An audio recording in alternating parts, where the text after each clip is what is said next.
What's up, guys, and welcome back to the Try Time Podcast. I'm Matt, and today you join me for another one of our best Super League 17s. If you've not seen the series before, this is basically where we look at each position and go through the best player in that position in the Super League era for a certain club. I'll also do a bench that's full of some honourable mentions and players unlucky to miss out. For the most part, the bench doesn't make up a representative bench of what you would actually need in game, but is more just who was close but no cigar. Without further ado then, let's kick off with this week's team, and that is London Broncos. Yes, with expansion very much the theme of the day, we are going down to the capital for this one, and it makes you think, actually, with all the time that the Hughes family were at the helm, they had some great players, and if this side had all been in their prime at once, this could have gone a long way. So without further ado, let's head into it. Starting at fullback for this fictional dream team is Luke Dawn. I think this was probably one of the more obvious picks. Luke Dawn is something of a Super League legend with his time in the game. Across both the Broncos and Harlequins branding, he made over 150 appearances and scored over 100 tries for London. Perhaps more famous for finishing his career out in Castleford, where he made an appearance in the 2014 Challenge Cup final. Luke Dawn was always a running threat, a great professional, ended his Super League career with over 150 tries across four different clubs. Incredible record from him, and undoubtedly a threat in any team. Joining him on the wing is the first of the London Academy products, and that is Kieran Dixon. The Hackney-born speedster is probably most famous for his questionable fullback performance for Hull KR in the 50-0 loss at Wembley to Leeds Rhinos. However, when he broke through at London, he was certainly one of Rugby League's hottest young talents. 39 tries in 55 games were his first stint at the club. Between 2012 and 2014 made him one of Super League's brightest stars. Despite the shakiness at Hull KR, he still turned out a pretty good record, scoring 29 in 39 for the Robins, before returning back to London in 2017 to add 58 more tries to his collection. It's been a bit of a float around for Dixon since then, who now finds himself at Rochdale, having just signed a new 18-month contract. And despite dropping down divisions, we hope that the former England Knight will settle into a club. And also, it's Oldham he's just signed for, not Rochdale. But yeah, we hope he can settle down, have a great season, and go back to his try-scoring best. His fictional centre in this world, then, is somebody who was born the complete opposite side of the world to London, and that is Tony Martin. Yes, the former Australian Rugby League star debuted for Melbourne in 1998, however, had spent 2 years at London prior to this in the early Super League. One of the Queensland juniors given a scholarship by the Broncos, he featured in the opening Super League seasons of 96 and 97, playing 36 times for London. He would ultimately return to the club after things didn't necessarily work out at Melbourne, and would pick up 79 more games for the Broncos, taking his tally to over 100, in which time he would score 31 tries and crucially kick 179 goals to help establish the Broncos as one of Super League's staple sides and certainly one of the more feared underdogs in the competition. Martin would go on to have a great career in the game, following that spending time down under at New Zealand Warriors before returning to Super League to round out his career at Wakefield, Crusaders, and then finally Hull FC. Joining him in the centres is, England international who debuted at London but was born in Australia. Yes, it is, of course, Dan Sarginson. The 31-year-old might have called time on his playing career in March 2023. However, from his stint at London, there was clearly a great player in there. The Hemel Jr. made his debut in 2012 and scored a try in their 70-0 win over Gateshead. A sign of things to come, perhaps? He scored 2 in his debut, in fact, in his full Super League debut, in the 18-26 defeat by Salford. It was a case of what could have been for Sarginson at London. as whilst he enjoyed great success in his 3 seasons at the club, it was ultimately soured by his rejection of a contract in order to leave on a free where he would be picked up by Wigan. The decision certainly paid off, however, with his form over the 3 seasons earning him a spot in the NRL with Gold Coast. Things didn't work out quite so well for Sargentson down under, however, and he would return to Wigan just 18 months later. He'd spend a further 18 months there before joining Salford, missing the Challenge Cup final due to testing positive for corona, and retiring at the end of 2023 and leaving rugby league behind in general. It's fair to say that Sargentson was an explosive talent who could have achieved a lot, and unfortunately, for whatever reason, probably hasn't lived up to his full potential.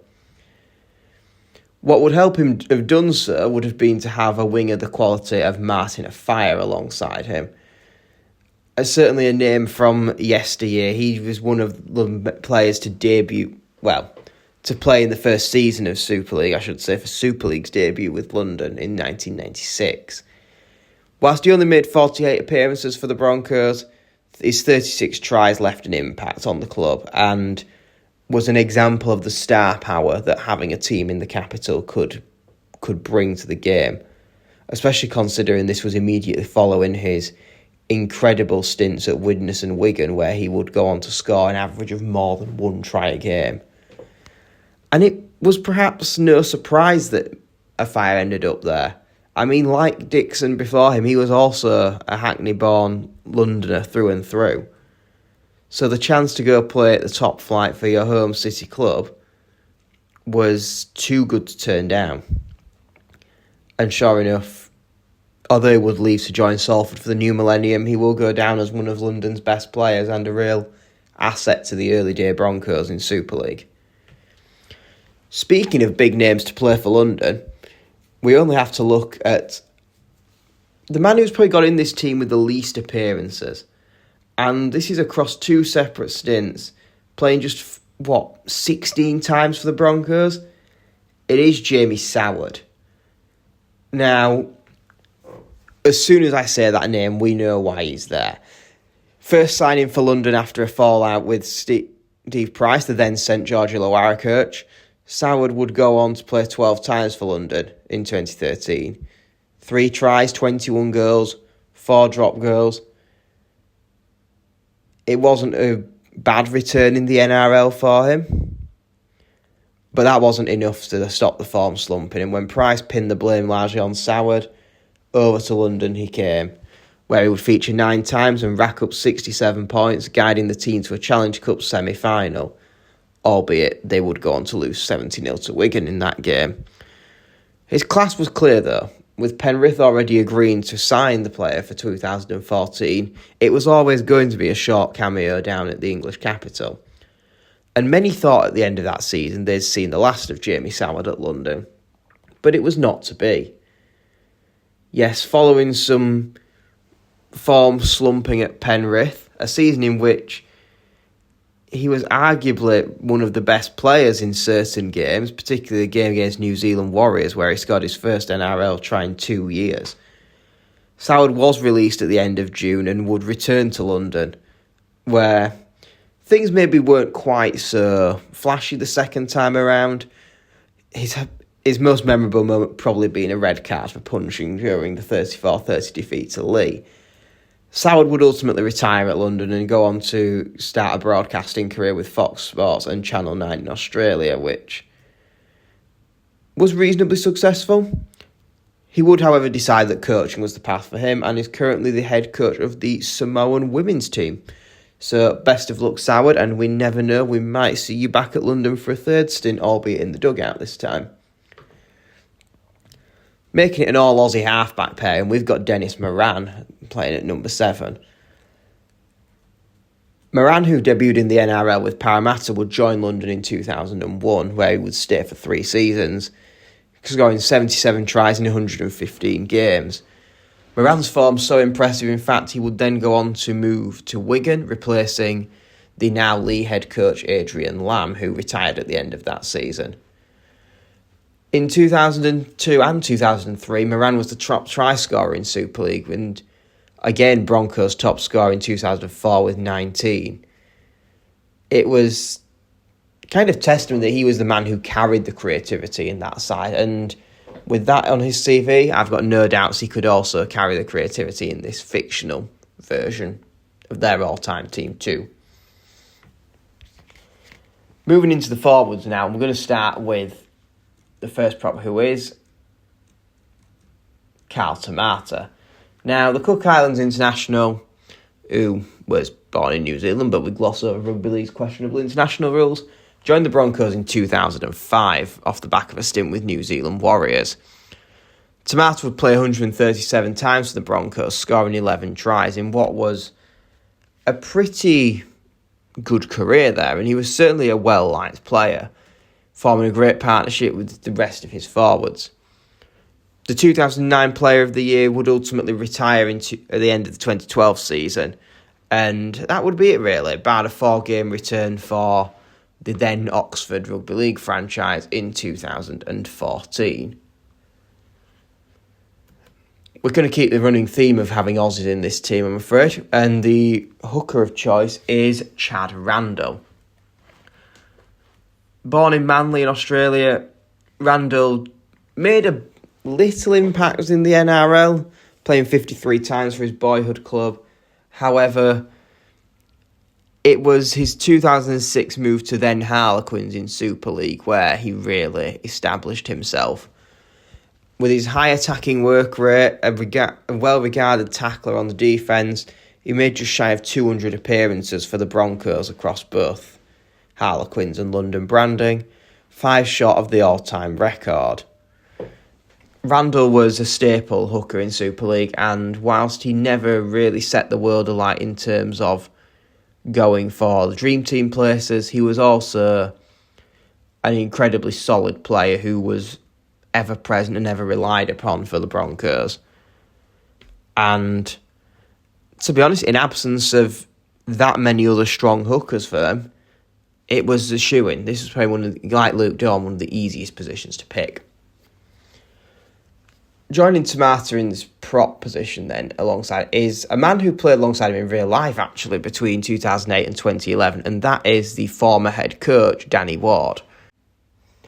Now, Danny, the former Great Britain international, was certainly in the latter end of his career at this point, but still came with a reputation with his stint at Leeds. And it was at Harlequins really where he went to sign out in some style, making 100 appearances for the club, scoring 5 tries, and just generally being a very well-respected individual. It was in fact that reputation that helped get him the coaching job for the under-19s, the assistant coach, and then ultimately the head coachship at the club, where he was spearheaded the club's return to Super League in the end of the 2020 season, beating Toronto Wolfpack in the £1 million game. Ward has since gone on to spend most of his time as, well, a head coach at Castleford, albeit he rejected the role on a permanent basis to go be Willie Peters' number 2 at Hull KR. Time will tell whether he not appears in the dugout, where that will be and in what capacity next. Into the second rows, and it's the first player in this list to actually still play for the club, and that is Will Lovell. The Northampton-born second rower is perhaps not technically the best player to ever play for London.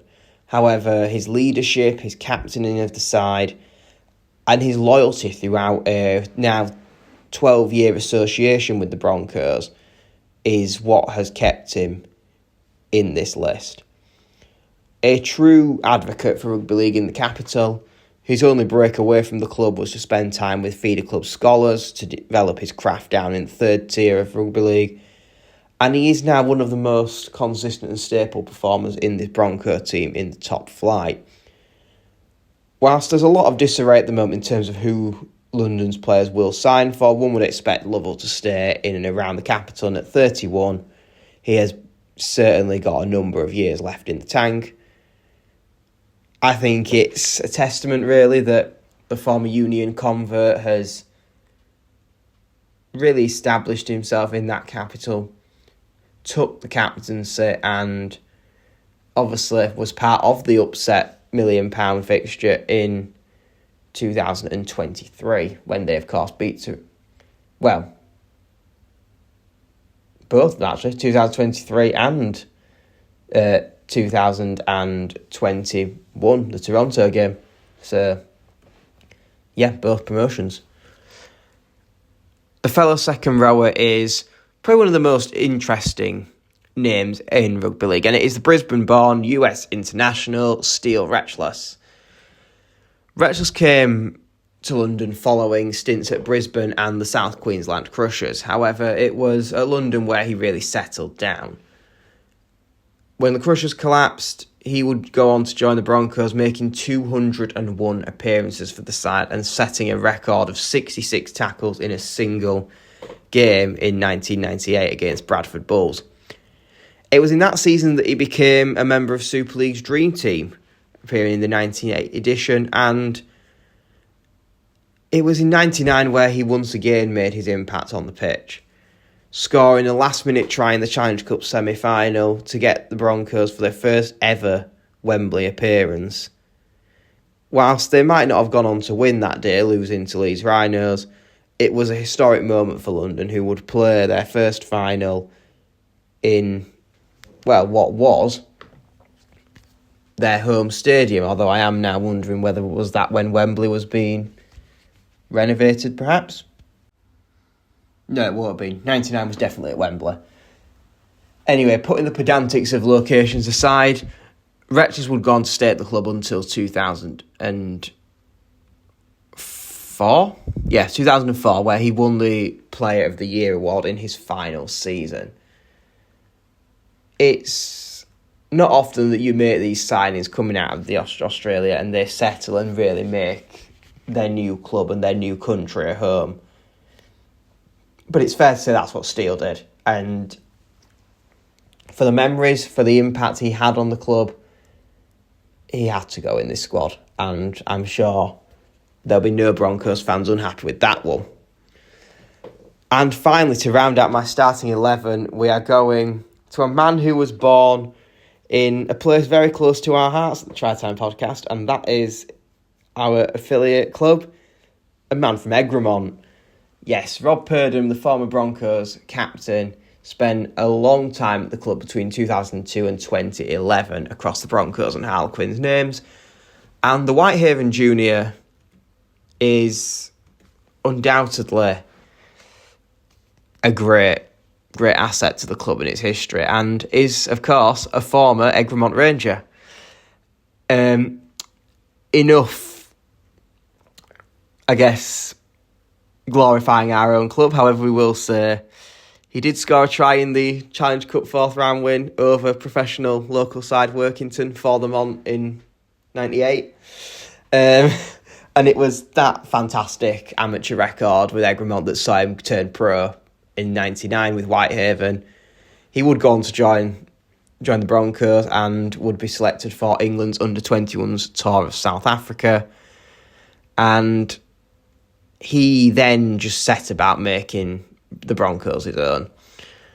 A record for scoring 34 points in a single game in 2006 came his way in a Challenge Cup victory over Barrow. The 13 goals surpassing the record of 12 held by Paul Sykes, and in 2007 he took over Mark McLinden as the captain of the club. It was at the end of 2011 that Purdom would retire, and after 197 appearances, just 5 less than the record, he did make that decision to not renew his contract. And also, despite a tough decision, he also elected not to rejoin boyhood club Whitehaven, retiring from playing altogether from both medical grounds and also to return back to Cumbria and do what all good Cumbrians do and join a family farm.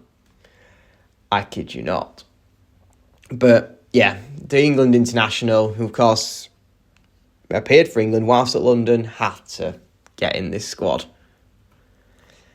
And I guess just quickly then to cover off the bench, I'll cover this a lot more quick fire, and this one actually kind of somewhat works as a coherent bench in parts. First of all, we've got our cover half and hooker, Tommy Luluai, who spent 2 seasons with London after arriving from New Zealand before going on to join Wigan, where, well, the rest is history. We all know Luluai's impact over in Lancashire. Also on the bench is probably one of London's most successful rugby league imports, and that is Louis McCarthy-Scarsbrook. He'd spent 5 seasons at the club under its Harlequins moniker before joining St Helens, where he'd gone to spend over a decade and win basically everything there was to win in rugby league. Moving on next is Luke Gale, who spent 3 seasons at the club in its Harlequins costume. 72 appearances for the club, 20 tries, 95 goals, and it was that form that established himself as a Super League player and earned him the contract at the then fledgling but still ultimately big name Bradford. As we know, Gale would then go on to Castleford, where he'd win the Man of Steel, return to his boyhood club Leeds, lifting the Challenge Cup, and as will retire at the end of this season, having spent time at Wakefield. And finally, another current Bronco, and the Harlow Essex boy himself, Alex Walker. Walker, again, something of a London legend, and whilst he's had stints at the club away at Wakefield and Halifax, albeit the fact stint didn't last too long, he ultimately is Broncos through and through and has made over 150 appearances for the side. A key part of the game against, Toronto in 22, and I guess as well the Super League promotion last year. And yeah, Alex Walker is undoubtedly a solid player, Super League level, and Broncos legend. So we'll close out this team. Let me know if there's anyone you think I forgot. Likewise, if there's anyone you think that was worthy of mention, let me know if you like the team. And also let us know who you want to see next, because we've covered a fair few of these teams now. There's still a few more to do. We can do some more. We can do other things. Let us know what you guys want to see, and we will go from there. In the meantime, thank you for listening, and goodbye.